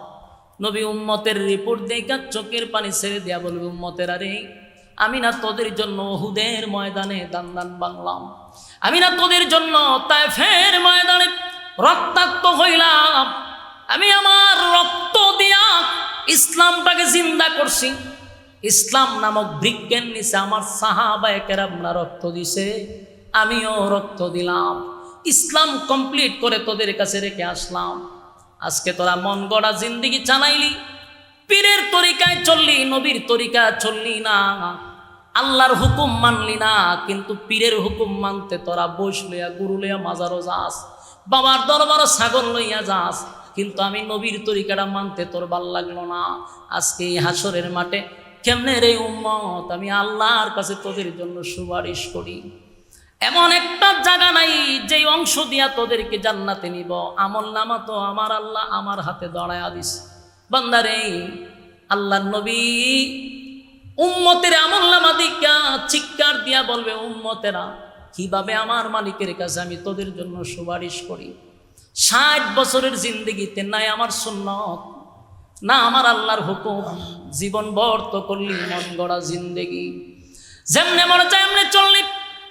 বিপিএল খেলা দেখার সময় ছিল তোর কাছে, আইপিএল খেলা দেখার সময় ছিল তোর কাছে, ঘন্টার পর ঘন্টা সোশ্যাল মিডিয়ায় থাকার সময় ছিল তোর কাছে। সময় নাই শুধু আমি আল্লাহ এবং রাসূলের বেলা।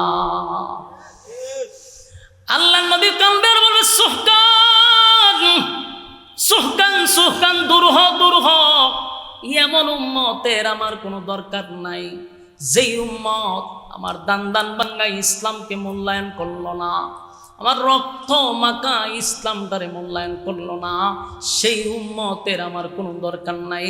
উম্মত আর নবীর মাঝখানে একটা পর্দা পড়ে যাবে রে, উম্মত আর নবীর মাঝখানে পর্দা পড়ে যাবে। নবী চিৎকার দিয়ে বলবেন মালিক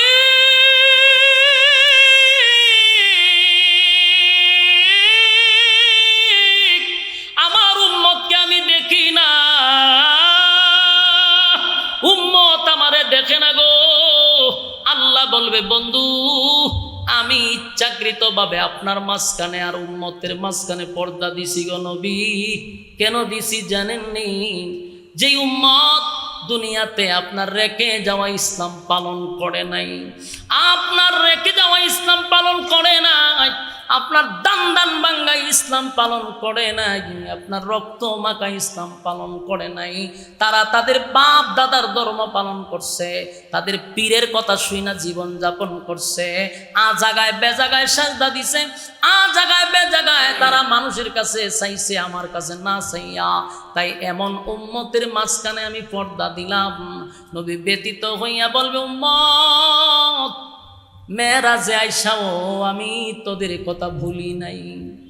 আমার আল্লাহ যখন 7 আসমানে উঠাইল, জান্নাত জাহান্নাম ভ্রমণ করাইল, এত আনন্দের মধ্যেও আমি উম্মত তোদেরকে ভুললাম না।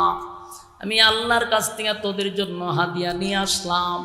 আমি মেরাজ করলাম, মালিকরে দেখলাম, তোদের জন্য আল্লাহর কাছে দরখাস্ত করলাম, মালিক আমার এতিম উম্মতরা আপনার সঙ্গে মেরাজ করবে কেমনে? আমার কথা রাখতে গিয়া আমার মালিক তোদেরকে নামাজ দিল, যেই নামাজের মাধ্যমে আল্লাহর সঙ্গে বন্দার মেরাজ হয়। আমি জান্নাতের ভিতরে গিয়ে তোদেরকে ভুলি না বান্দারে। আমি নবী তোদেরকে কোনো সময় বললাম না, সুখের সময়ও না দুঃখের সময়ও না, যেদিন মালাকুল মউত আজরাইল আমি নবীর সামনে আসছে, দুনিয়ার কারো কথা আমি বলি নাই, আমার সন্তানের কথাও বলি নাই, আমার মেয়ে ফাতেমার কথা বলি নাই, হাসাইন হুসাইন রাদিয়াল্লাহু তাআলা আনহুর কথা বলি নাই। উম্মতের শেষ বিদায়ের সময়ও আমি তোদের জন্য আল্লাহর কাছে দরখাস্ত করছি। মালাকুল মউত আজরাইলের সামনে আল্লাহর নবী বলেন, আজরাইল রূহ নিবি পড়ে বল আমার এতিম উম্মতের জন্য আমার মালিক কি সিদ্ধান্ত নিছে? সুবহানাল্লাহ, বাড়ি দিয়া বল আমার নবীর কত মায়া।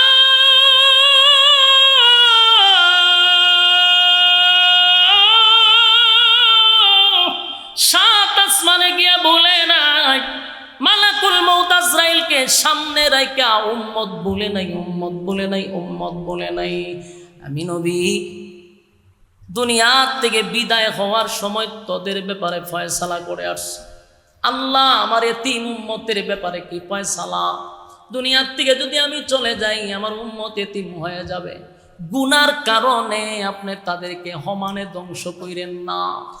আল্লাহ গুনার কারণে আমার উম্মতকে আপনি লজ্জা দিয়েন না। আমার মালিক নবীর কথাগুলি মঞ্জুর করার পরেই দুনিয়ার থেকে রাসূলকে নিয়ে গেছে।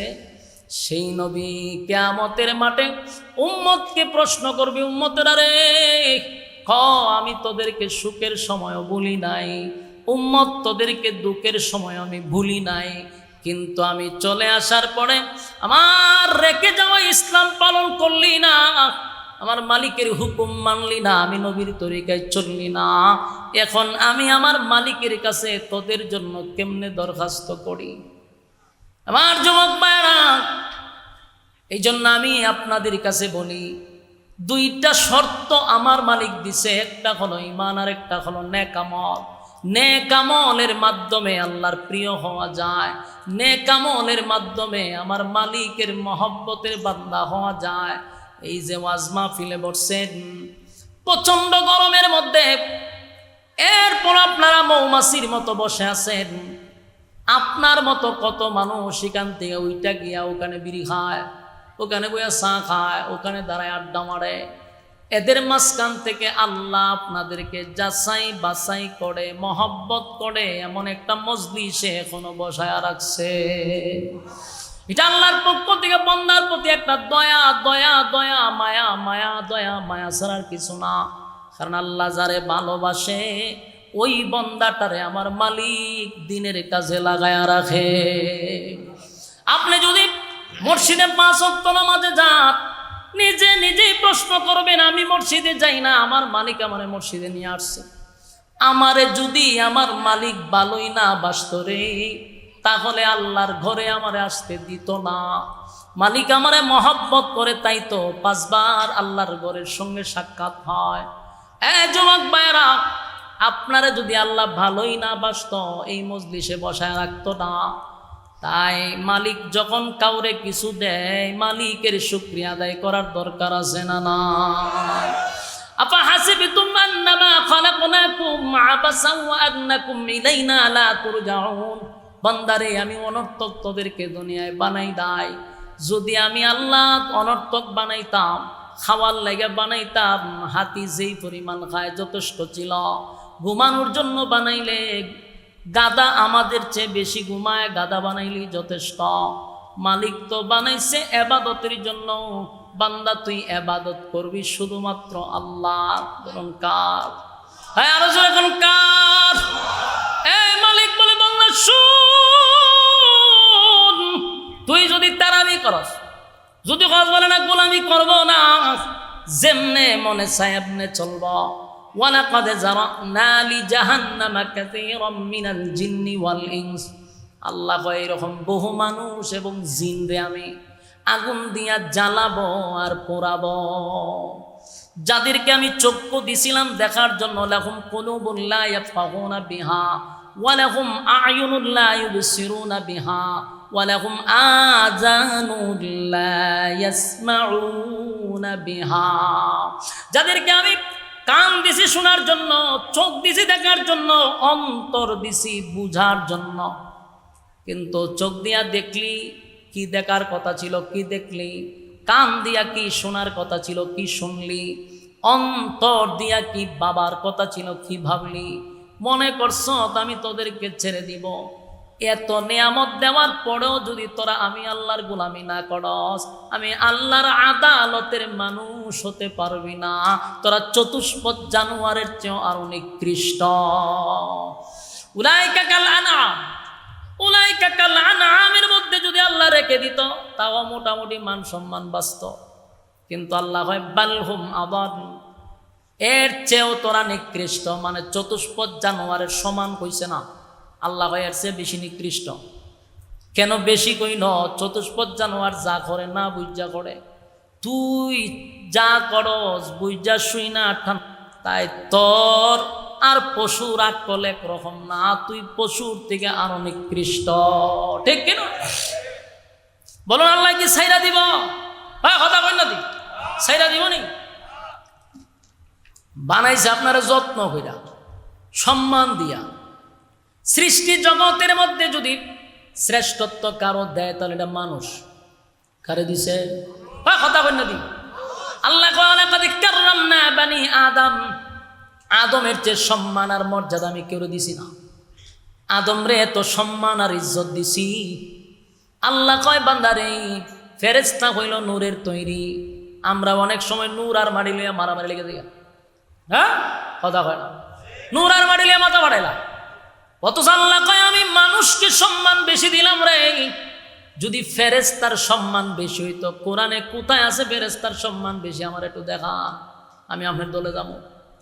আল্লাহ মাটির সম্মান বেশি দিল, ফেরেশতাদের চেয়েও মানুষের সম্মান আল্লাহ বেশি দিছে। নূরের তৈরির ফেরেশতার সম্মান নাই, মানুষের সম্মান বেশি। আপনি যদি নবীরের নূর হইয়া সম্মান বাড়াইতে চান তাহলে সম্মান বাড়াইছেন না আরো কমাইছেন? হ্যাঁ কথা না, কারণ ফেরেশতার সম্মান তো আমার নবীর না। ফেরেশতা তার নূর নিয়া সর্বোচ্চ সিদরাতুল মুনতাহা যেতে পারে, আর আমার নবী আরশে আজিম চলে যায়। সুবহানাল্লাহ। কিসের সাথে আপনি কি মিলাইতেছেন? আপনি নূর কইছেন, নূর তো যায় সিদরাতুল মুনতাহা পর্যন্ত, আর যাইতে পারে না। আর আমার নবী সিদরাতুল মুনতাহা টপকাই আরশে আজিম আল্লাহর সঙ্গে সাক্ষাৎ করে। সুবহানাল্লাহ। জিব্রাইল কার সামনে যাব তো আমি অস্তিত্ব হারিয়ে ফেলবো, কিন্তু আমার নবী এর পরে যায়। আপনি নূর হইয়া নবীরে শুরু করেন কেন? নূরের পাওয়ারের চেয়ে আমার নবীর পাওয়ার বেশি, এটা স্বীকার করেন।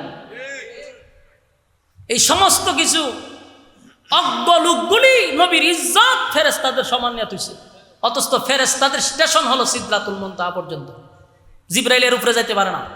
আর আমার নবী আরশে আজিম টপকায়া চলে গেছে। সুবহানাল্লাহ।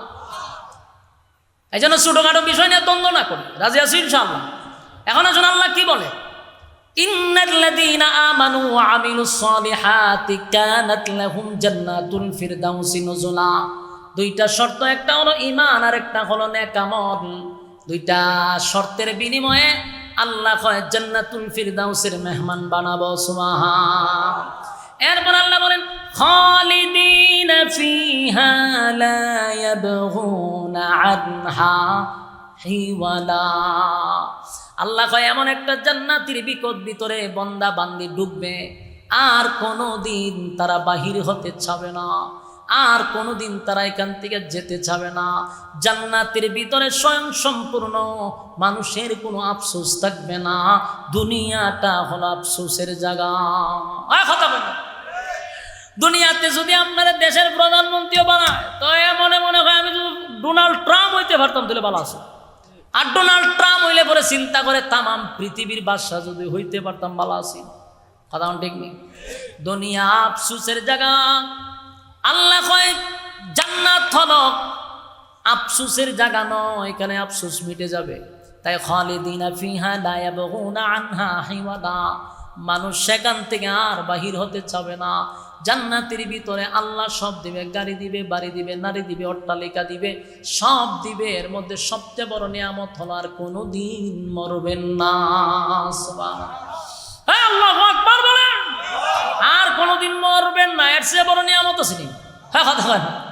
যত চিন্তা যত টেনশন হইল মরণ, মরণ আছে বিদায় আমরা চিন্তা করি, ঠিক নেই? মরণ নাই, যার চিন্তাও নাই। জান্নাতের ভিতরে মরণ নাই, মরণ নাই, মানুষ সেখান থেকে বাহির হতে চাইবে না।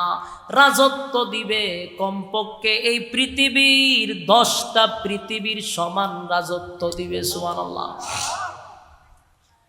গাড়ি দিবে, বাড়ি দিবে, নারীও দিবে। দুনিয়াতে সর্বোচ্চ যদি বিয়া করতে চান কমপক্ষে হইলো 60টা করতে পারবেন, বেশি হইলে তাও বাংলাদেশও না। বাংলাদেশ এটা ঠাডা ভরা দেশ, এই দেশে একটার বেশি অধিক বিয়া করলে আপনার মাঝে হালাই লুচ্চা, এর চোখ বালানা, এর মন বালানা। বাস্তব না বাস্তব? কিন্তু এটা ইসলামিক দৃষ্টিতে আপনি চাইলে 60টা করতে পারবেন, কিন্তু ঠাডা পড়ছে বাংলাদেশে একটার বেশি 2টা করুন যায়, ফ্রেম করুন যায়। ফ্রেম আপনি 50টা করলে কয় এটা এনজয়, কোনো অসুবিধা নাই। কিন্তু হালাল তরিকায় বিয়া করলে কয় হালাই লুচ্চা। বাস্তব না বাস্তব? তা আল্লাহ সর্বোচ্চ না হতে 60টা পাইবে, আর জান্নাতে গেলে কমপক্ষে 72টা দিব। সুবহানাল্লাহ। বাড়ি দিয়া কইবেন 72টা বউ দিব। ওই তো দুনিয়ার বউ না, দুনিয়ার বউ না, জান্নাতের হুরো গিলমান এমন সুন্দর হবে, একটার দিকে তাকায়া 40 দিন নাই। সুবহানাল্লাহ। কদিন? আরে আপনাদের সাইবা তো 40 দিন সাই থাকবো, পিছে একটা গুতা দিব। ও 40 দিন ধরে একটার পয়সা রয়েছে, পিছে 59টা রয়েছে। তাহলে কি পরিমাণ সৌন্দর্য আল্লাহ দিবে। দুনিয়ার বউগুলি বানাইছে দিল স্যাম্পল। বলুন কি? আরো জোরে। দুনিয়াটাই হলো, পুরাটা দুনিয়াটাই হলো একটা স্যাম্পল। স্যাম্পল বুঝুননি? দোকানে যদি কেউ চাল কিনতে যান দেখবেন সামনে কতগুলা বাড়ির মধ্যে এতগুলা ভিক্ষার মতো লয়ে বইছে। সামনে কেউ ভাই আইসাম তো চাল কিনতে, আমরা ভিক্ষা করুন, বলে ভিক্ষা করি না রে, তোর কয় টন লাগবে আমারে খ। এটা হইলো স্যাম্পল, পিছনে আমার গোডাউন। কথা কয় না? চাউলের দোকানে যা সামনে থাকে এটি কি স্যাম্পল, কয় পিছনে আমার গোডাউন, তোর কয় টন লাগবে আমারে ক। তো দুনিয়া পুরাটাই একটা স্যাম্পল। এটা যা দেখতেছেন জান্নাতের একটা স্যাম্পল, জান্নাতে আল্লাহ গোডাউন রাখছে। সুবহান। এই জান্নাত যদি পেতে হয় বলুন কয়টা শর্ত লাগবে? আরো জুড়ে দুইটা শর্ত, একটা হলো ঈমান আর একটা হলো নেক আমল। কথা হয় না? ঈমানের জন্য জীবন দিব, নেক আমল করব। ঈমান নামক অ্যাকাউন্ট যদি থাকে তাহলে নামাজ গিয়া ঢুকবে, রোজা গিয়া ঢুকবে, যত ইবাদত বন্দেগী করবেন সব অ্যাকাউন্টে ঢুকবে। আর যদি ঈমানই না থাকে তাহলে নামাজ, রোজা, হজ, জাকাত কোনোটাই কাজে আসবে না। ঈমান নামক অ্যাকাউন্ট। আর আজকের পর থেকে এই মাহফিল থেকে যাওয়ার পরে একটা সাবজেক্ট মাথায় সবসময় ঢোকাইবেন যে আমার সবচেয়ে বড় নিয়ামত হলো আমার ঈমান। আমি দুনিয়ার সব দিতে রাজি, কিন্তু ঈমানটা আমি দিতে রাজি না। এতে যদি আমার জীবন চলে যায় রে, আমি জীবন দিব কিন্তু ঈমান বিক্রি করব না। কারা কারা রাজি আছেন আব্দুল্লাহ দেখায়া দেন। লিল্লাহে তাকবীর, লিল্লাহে তাকবীর। রাজি আছেন সবাই? আমরা সবাই ঈমানের সাথে জিন্দেগি করব, জীবন যাপন করব। আল্লাহ যেন আমাদেরকে মৃত্যুর আগে ঈমান হারা না করে। রাজি আছেন ইনশাআল্লাহ? সর্বহালতে ঈমানের উপরে যেন টিকে থাকতে পারি, সেই দোয়া আল্লাহর কাছে করতেই হতো। মালিকের কাছে বলবেন, আল্লাহ ঈমানের হালতে আমাকে মৃত্যু দান করেন, বেঈমান বানাই আমারে কবরে নিয়েন না। কারণ ঈমান যদি জাররা পরিমাণও নিয়ে যায়, কোনো একদিন জান্নাতে যাওয়ার আশা আছে। ঈমান যদি না থাকে তাহলে কোনোদিন জান্নাতের গ্রান্টটুকু আমাদের কপালে জুটবে না। রাজি আছেন ইনশাআল্লাহ? আল্লাহ আমাদের সবাইকে বলনেওয়ালা শুননেওয়ালা উভয়কে সহি আমল করার তৌফিক দান করুক। সকলেই বলে আমিন। সম্মানিত সুধী, দীর্ঘক্ষণ সময় আপনারা মনোযোগ সহকারে কথাগুলি শ্রবণ করেছেন। আল্লাহ তাআলা বলনেওয়ালা শুননেওয়ালা উভয়কে কথাগুলির উপরে আমল করার তৌফিক দান করুক, আমিন। আপনারা এখানে প্রায় 5 বছর ধরে আমি আসতেছি। আমার দুলাল ভাইয়েরা যারা আছে এর সাথে একটা সুসম্পর্ক হয়েছে। তো আমার একটা আবদার করছে যে আগামী বছর যেন মাহফিলটা একটু পরে হয়। আমি বলছি রায়হান ভাই আছে, ওই জানুয়ারি অথবা ডিসেম্বরে যেন হয়, এটা তাদের একটা আবদার। ইনশাল্লাহ রায়হান ভাই যেহেতু আছে, প্রোগ্রামের ব্যাপারে রায়হান ভাই কথা বলবে, রায়হান ভাই যেটা বলবে এইভাবেই সেটিং হবে ইনশাল্লাহ। আমরা ইনশাআল্লাহ মৌসুমের ভিতরে একটা প্রোগ্রাম দেওয়ার চেষ্টা করব, কিন্তু এটা মহব্বতের খাতিরে স্টেজে বইয়া হইলাম। নাহলে আমরা প্রোগ্রামের ক্ষেত্রে এগুলো বলি না। আপনারা আমার জন্য দোয়া করবেন, আমি জানি মহব্বত করেন। বিশেষ করে আমার মাদ্রাসাটার জন্য দোয়া করবেন তো ইনশাআল্লাহ। কথা কয় না? আপনারা এখানে যখন প্রথম আসছিলাম তখন মাদ্রাসা ছিল না। আজকে আমার এলাকায় 100% জায়গা নিয়ে একটা মাদ্রাসা করছে। কত শতাংশ? 100% নিয়ে জায়গা নিয়ে একটা মাদ্রাসা হয়েছে। এই মাদ্রাসার প্রতিটা জমি, বিল্ডিং এই মাহফিলে যে আপনারা হাদিয়া দেন, এই টাকা দিয়া মাদ্রাসা হয়েছে। আমরা যারা আমি তেল মারি, তেল মারলে নেতার টাকা দিয়া মাদ্রাসা হইতো। আমার কথা বুঝতেছেন? আমি এই বুকে হাত দিয়ে বলতে পারি, আমার কথা যদি সোশ্যাল মিডিয়ায় ছড়া যায়, কোনো নেতা যদি বুকের সাহস থাকে বলুক যে আমি মাদ্রাসার 10 লক্ষ টাকা দিয়েছি। কোনো নেতা থাকলে বলুক। আমার কোন নেতারা তেল মেরে আমি আশরাফি চলি নাই। যেই সমস্ত অজ্ঞলোক, মূর্খলোক, নিম্ন শ্রেণীর মানুষ আমাকে বলে আমি তেল মাইরা চলি, আশরাফি তেল মারে না। তেল মারার অভ্যাস আমার নাই। কোনো নেতারা তেল মারার যদি অভ্যাস থাকতো, আমার মাদ্রাসা মাহফিলের টাকা লাগে না, মাহফিলের টাকা ভিক্ষা করে আমি মাদ্রাসা করা লাগে না, নেতারই করে দেওয়া লাগতো। আমারই সুযোগ আসিল, বহু নেতা আসিল আমার আন্ডারে, যদি তেল মারতাম সব হয়ে যেত। আমি পারি না, তেল মারার স্বভাব নাই। আমি 12 লাখ 10 লাখ টাকা খরচ করে মাহফিল করি, 10টা টাকা আমি কালেকশনই করতে পারি না। তেল মারার অভ্যাস থাকলে আমার বক্তবিন্দু কম আছে, দেশ বিদেশে বক্তবিন্দুর অভাব নাই। 10 মিনিট কথা কইবার লাগে চেষ্টা করে, এরা যদি খালি একটু তেল মারতে পারতাম মাদ্রাসা হয়ে যেত। পারি না আমি। আমার কথা তোর মন চাইলে দিয়া যা ভাই, তোর পিছনে গিয়ে আমি তেল মারো, এই স্বভাব এই অভ্যাস আমার আদৌ নাই, আমি পারি না। আমার অনেক মানুষও বুঝায় মাদ্রাসা করছেন ভাই, মানুষের সাথে একটা লেয়াজু মেনটেন রাখেন, তার সাথে সম্পর্ক রাখেন, ভাইটা আমার দিয়ে হইতো না। আমি তারা যে তেল মারো ফোন দিব, আমার এই তবিয়তিটা নাই। তো সুতরাং আশরাফি তেল মারা চলে না। আমি যারা আমাকে বলে আমি তেল মারছি, তেল মারা বলে না এটা। আপনার এলাকার একজন এমপি যদি থাকে আপনার বাড়ির কাছে, তারে ডিঙ্গায় চলা সম্ভব? আপনার 16 বছর দেখছেন না কি হয়েছে? এরপরেও গোটা এলাকা জুড়ে আওয়ামী লীগের গাঠি, যেই সমস্ত আওয়ামী লীগের নেতারা আমার মাহফিল করতে দিল না, আমারে একটা মাস পর্যন্ত কি পরিমাণ নির্যাতন করছে, ঘুমাইতে দিল না, খাইতে দিল না। আমার শরীর কঙ্কালের মতো হয়ে গেছিল, এত নির্যাতন করছে। থানায় এসপি ডিসি দৌড়াদৌড়ি করতে করতে আমি অস্থির হয়ে গেছি। আর সেই লোকরা বলে আমি নাকি দালালি করছি। আশ্চর্য হবেন, এসপি ডিসির কাছে দৌড়তে দৌড়তে আমার অস্তিত্ব নাই। আমারে বলে ওখান থেকে ফোন, মাহফিল করতে দিবে না। সব ছিল আওয়ামী লীগের লোকেরা। আমারে 16টা বছর জামাত শিবিরের ট্যাগ লাগায় আমার বাড়ির কাছে রাখছে। আমারে আমি করছি কওমি মাদ্রাসা, আমার ভাইয়া জামাত শিবির। এই তহমত দিয়া আমারে সব জায়গার থেকে বঞ্চিত করছে। আমার আপন ভাইগুলার সরকারি চাকরি হয় নাই শুধু জামাত শিবিরের ট্যাগ লাগার কারণে।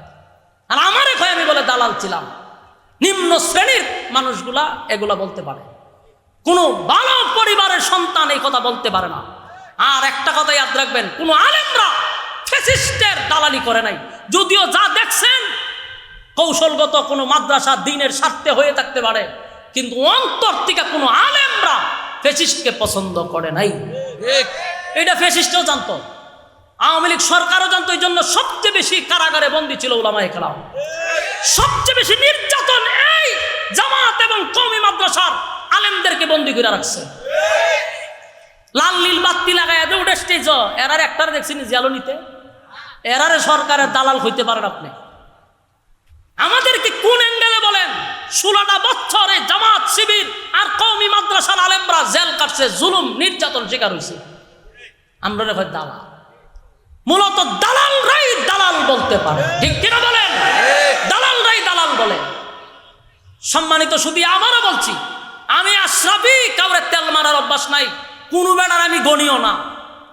মাহফিল করছিলাম যখন, তখন এই আওয়ামী লীগরা বিরোধিতা করছে, এরপরও জীবনের সমস্ত শক্তি নিয়ে দাঁড়াইছি, আসমান থেকে সাহায্য করছে আল্লাহ।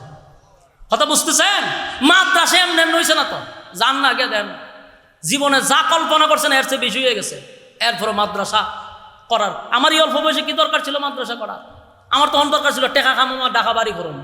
আমার বয়সে যাদের স্বপ্ন থাকে, কিন্তু আমার তো স্বপ্ন নাই।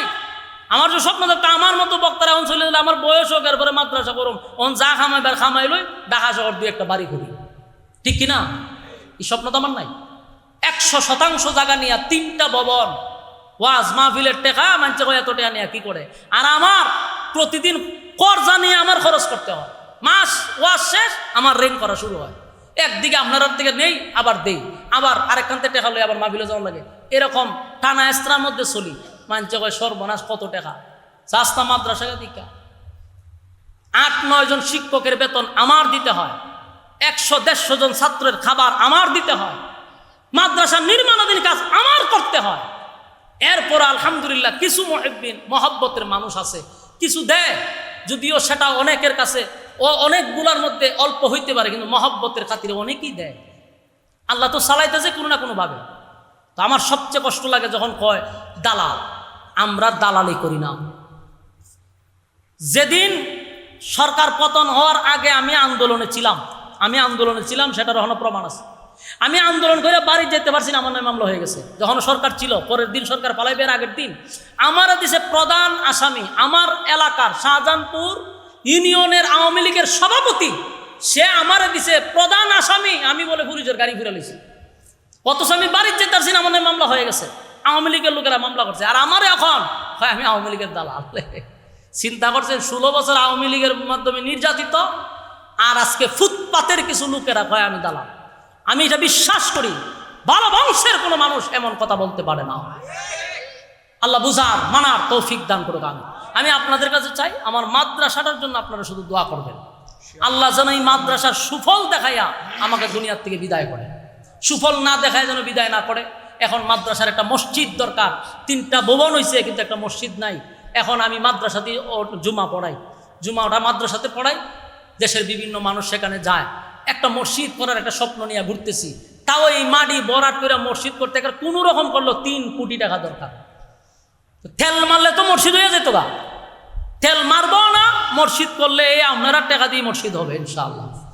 আল্লাহ আমাদেরকে সেই তৌফিক দান করুক। আমি সম্মানিত সুধী, আমরা দোয়া করি, বিশেষ করে এই দৌলতপুর পশ্চিম পাড়াবাসীর উদ্যোগে আজকের এই মাহফিল, প্রবাস দেশের ব্যবসা বাণিজ্য যারা করে সবাই মিলে, গ্রামবাসী মিলে এই মাহফিলটা করে প্রত্যেক বছর। আলহামদুলিল্লাহ, আমারও আড়াই হানবার মাধ্যমে আপনাদের সাথে একটা সুসম্পর্ক হয়েছে। আমিও দোয়া করি আল্লাহ কিয়ামত পর্যন্ত এই মাহফিলটাকে কবুল করুক, এই মাহফিলের মাধ্যমে এলাকাবাসীকে আল্লাহ নাজাতের উসিলা করে দেখ, আমিন। একটা ছেলে প্রবাসী জি, মালয়েশিয়া থাকতো, স্ট্রোক করে মারা গেছে। ইন্না লিল্লাহি তার মানে সংবাদ শুনে তার ফুফু মারা গেছে। ইন্না লিল্লাহি ওয়া ইন্না সংবাদ শুনে সুখে ফুফু মারা গেছে, ছেলেটা এখনো বিদেশ আছে, লাশ এখনো আসেনি। বিশেষ করে তার জন্য, তার ফুফুর জন্য উজ্জ্বল করে নাম, ছেলেটার নাম উজ্জ্বল। আল্লাহ কবুল এবারে জান্নাতের উচ্চ মাকাম দান একবার করুক। ফুটফুটে বাচ্চার, একটা বাচ্চা 2 বছর বয়স। চিন্তা করছেন প্রবাসে দেশের মানুষ কাঁদছে। সুজন সুজন এই উজ্জ্বল মাহফিল কমিটির সদস্য, এই মাহফিল কমিটির সদস্য উজ্জ্বল ভাই মালয়েশিয়া প্রবাসী। মালয়েশিয়া প্রবাসী 2-3 দিন আগে দুনিয়ার থেকে চিরবিদায় হয়ে গেছে। তার সংবাদ শুনে তার ফুফু আবার স্ট্রোক করে মারা গেছে, আহ, আর তার বাচ্চা আছে একটা, বাচ্চা আছে। ছোট একটা বাচ্চা দিয়ে দুনিয়াতে বিদায় হয়ে গেছে। আল্লাহ তাআলা তার ফ্যামিলিকে ধৈর্য ধারণ করার তৌফিক দান করুক, আমিন। এবং আমার ভাই উজ্জ্বল ভাইকে আল্লাহ জান্নাতের উচ্চ মাকাম দান করুক, তার ফুফুকেও আল্লাহ জান্নাত দান করুক, তার পুরা ফ্যামিলিটাকে আল্লাহ ধৈর্য ধারণ করার তৌফিক দান করুক। আমরা সবাই তার জন্য দোয়া করি। এই মাহফিলটার জন্য অক্লান্ত পরিশ্রম যারা করছে সবার জন্য আমরা দোয়া করব। আল্লাহুম্মা সাল্লি আলা মুহাম্মদ ওয়া আলা আলি মুহাম্মদ কামা সাল্লাইতা আলা ইব্রাহিম ইন্নাকা হামিদুম মাজিদ। আল্লাহুম্মা আমিন। ربنا ظلمنا أنفسنا وإن لم تغفر لنا وترحمنا لنكونن من الخاسرين. ربنا لا تزغ قلوبنا بعد إذ هديتنا وهب لنا من لدنك رحمة إنك أنت الوهاب يا أرحم الراحمين يا حي يا قيوم الله يا حي يا قيوم الله রব্বুল আলামিন আপনার কুদরতি নজর দিয়ে একটু তাকান। কত সাদা সাদা দাড়িওয়ালা মুরব্বীরা হাত বাড়াইছে আল্লাহ, কত হাজি সাহেবরা হাত বাড়াইছে আল্লাহ। এই মজলিসে কত ছোট ছোট মাসুম বাচ্চারা হাত বাড়াইছে, নওজোয়ান তরুণ যুবক ভাইয়েরা হাত বাড়াইছে, পর্দার আড়ালে আমার নেককার মা বোনেরা হাত বাড়াইছে আল্লাহ। বিশেষ করে জাতির শ্রেষ্ঠ সন্তান হযরত উলামায়ে কেরামরা হাত বাড়াইছে। আমি গুনাহগার, নাগান্দা, নাফরমান, নালায়েক, অযোগ্য, মুসাফির হালতে আপনার দরবারে হাত বাড়াইছি। মেহেরবানি করে গো জীবনের সগীরা কবিরা ইচ্ছা অনিচ্ছা দেখাইয়া না দেখাইয়া অঙ্গ প্রত্যঙ্গর দ্বারায় যত গুনাহ করছি, মেহেরবানি করে জিন্দগির সব গুনার উপরে লজ্জিত মাফ চাই আল্লাহ। বাকি জিন্দগি যতদিন বাঁচায় রাখবেন, ইহদিনাস সিরাতাল মুস্তাকিম, সঠিক সরল রাস্তার উপরে জীবনটাকে পরিচালনা করার তৌফিক দেন আল্লাহ। যেমনে চললে আপনি মালিক আমাদের প্রতি খুশি, ওইভাবে চলার তৌফিক দান করেন।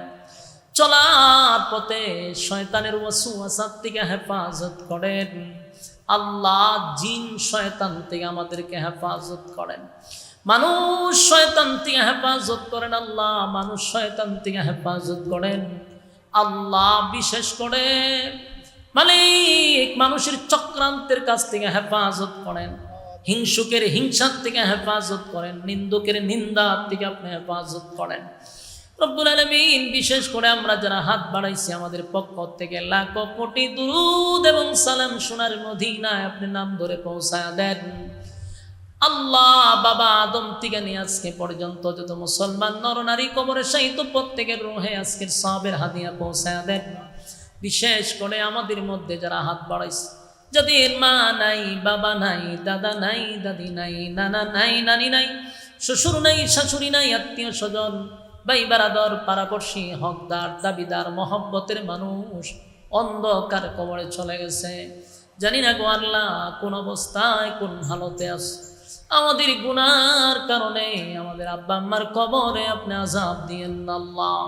আমাদের গুনার কারণে আম্মা আব্বার কবরে আযাব দিয়েন না, দাদা দাদির কবরে আযাব দিয়েন না, নানা নানির কবরে আপনি আযাব দিয়েন না আল্লাহ। আমরা যারা হাত বাড়াইছি तमाम जिंदगीर गुनार बोझा माथाय लइया भिक्षुकेर मतो कांगालिर मतो आपनार दरबारे हाथ पाताइछि आल्लाह। विशेष करे এই মাহফিলটা দৌলতপুর গ্রামবাসী পশ্চিম পাড়াবাসীর উদ্যোগে এই মাহফিলটা করতে গিয়া যারা টাকা দিয়া, পয়সা দিয়া, বুদ্ধি দিয়া, শ্রম দিয়া, রান্না বান্না কইরা যে যেমনে পারছে মাহফিলটার জন্য রাত দিন অক্লান্ত পরিশ্রম করছে, দেশে বিদেশে প্রবাসীরা মিলে আজকের এই মাহফিলের আয়োজন আল্লাহ এই মাহফিলটা করতে গিয়া কমিটির একজন প্রবাসী, আল্লাহ মালয়েশিয়ার প্রবাসী উজ্জ্বল ভাই দুনিয়ার থেকে চিরদিনের জন্য বিদায় হয়ে গেল।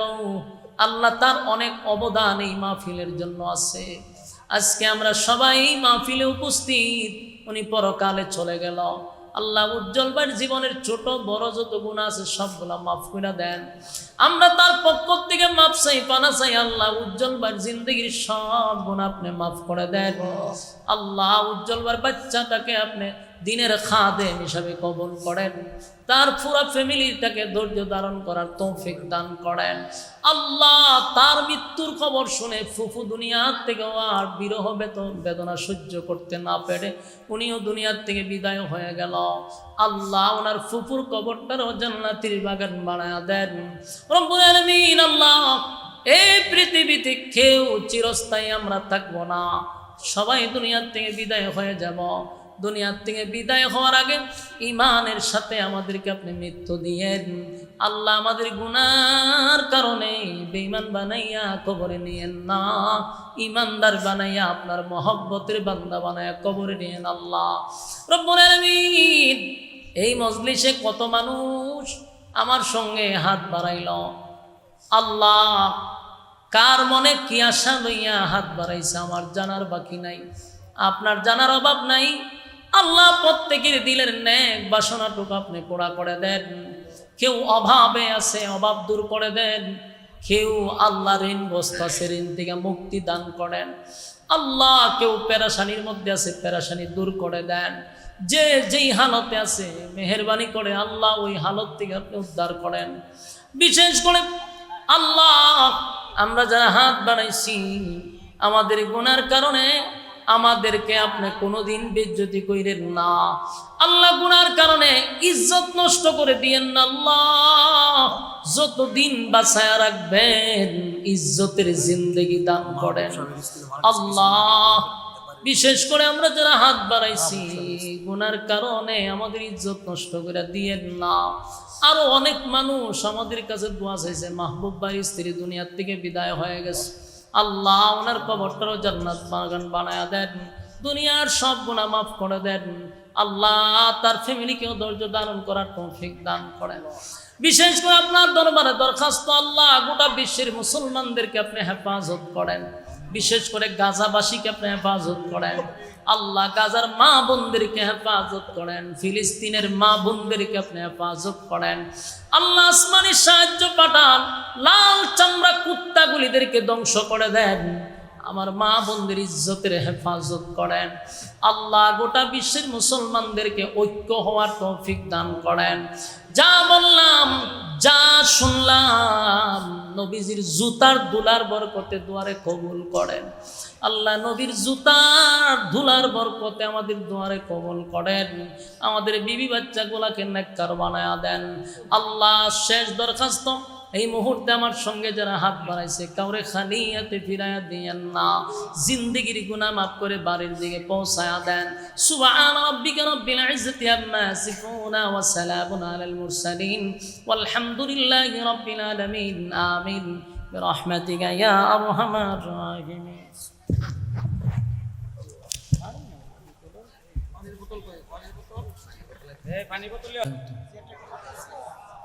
আর দূরে না, ঠিক আছে, আর দূরে না। আলহামদুলিল্লাহ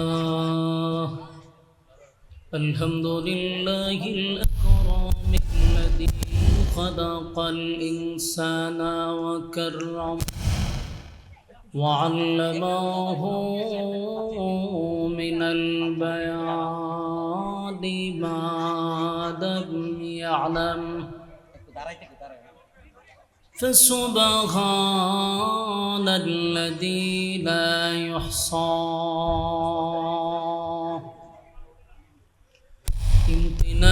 امتنانه باللسان ولا بالقلم، ونشهد أن لا إله إلا الله وحده لا شريك له وأشهد أن سيدنا وسندنا وحبيبنا ومولانا محمدا عبد الله ورسوله أرسله بالحق بشيرا ونذيرا وداعيا إلى الله بإذنه وسراجا منيرا.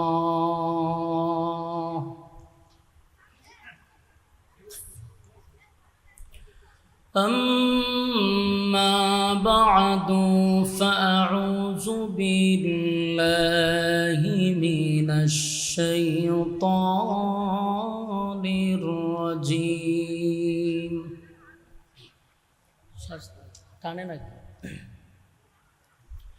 بسم الله الرحمن الرحيم.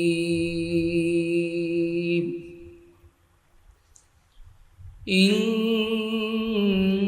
الذين آمنوا وعملوا الصالحات كانت لهم جنات الفردوس نزلا خالدين فيها لا يبغون عنها حولا. قل لو كان البحر مدادا لكلمات ربي